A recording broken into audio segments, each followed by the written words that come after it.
Nah, apa sih politik pintu terbuka itu?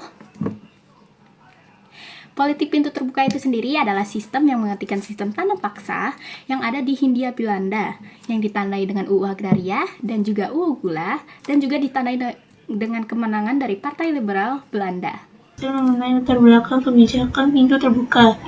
Pada tahun 1850, Partai Liberal Belanda memenangkan pemilu dan kemudian menguasai parlemen, sehingga Belanda mencoba menanamkan pemahaman liberal di Belanda dan wilayah jajahannya, di antaranya di Hindia Belanda. Partai Liberal Belanda menginginkan lahan tanah di Hindia Belanda dapat disewakan kepada pengusaha asing swasta. Karena itulah, Parlemen Belanda mengeluarkan dan menerapkan Undang-Undang Agraria dan Undang-Undang Gula.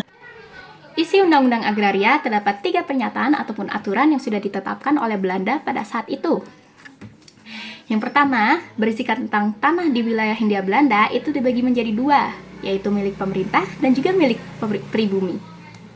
Dan juga isi yang kedua, itu berisikan tentang pemerintah mengeluarkan surat bukti kepemilikan tanah. Dan untuk yang ketiga, itu berisikan bahwa pengusaha swasta dapat menyewakan tanah-tanah di Indonesia dengan sepengetahuan dari pemerintah, dengan jangka waktu 75 tahun untuk menyewakan tanah pemerintah dan waktu 30 tahun untuk menyewakan tanah pribumi. Penerapan politik pintu terbuka.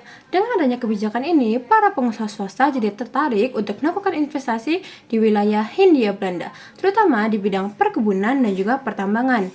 Nah, contohnya ada perkebunan tembakau di wilayah Sumatera Utara, Jawa Timur, Jawa Tengah, Yogyakarta, dan juga Surakarta. Lalu juga ada perkebunan tebu di wilayah Pulau Jawa dan lain sebagainya. Ditambah lagi dengan pertambangan yang berkembang pesat di wilayah Sumatera, Kalimantan dengan penghasilan minyaknya, dan Pulau Jawa dengan pertambangan emasnya.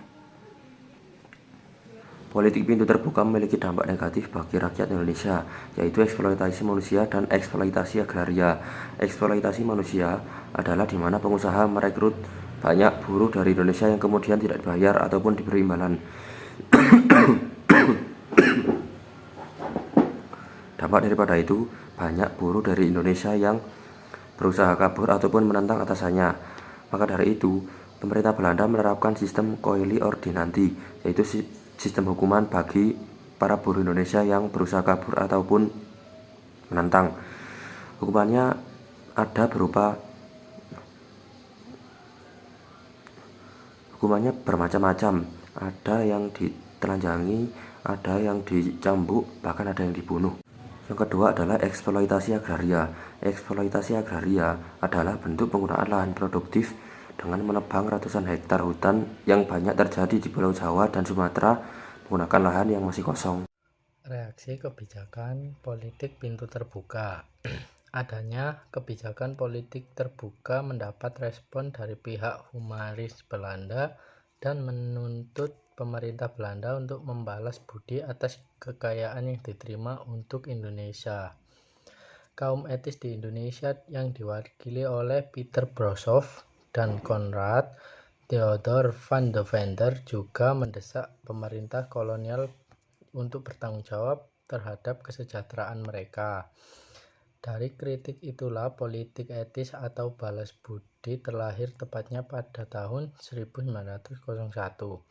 Balas budi tersebut kemudian dijadikan 3 program yang disebut Trias van de Venter yang berupa 1. Irigasi atau pengairan dialirkan ke tanah perkebunan swasta saja. 2. Edukasi yang dibagi 2 untuk bangsawan dan orang-orang yang mampu diberikan pengajaran dengan bahasa Belanda, dan untuk rakyat biasa diberikan edukasi sekelas siswa sekolah dasar seperti membaca, menulis, dan menghitung. 3. Migrasi, di mana rakyat dikirimkan keluar Jawa untuk dijadikan kuli kontrak perkebunan swasta.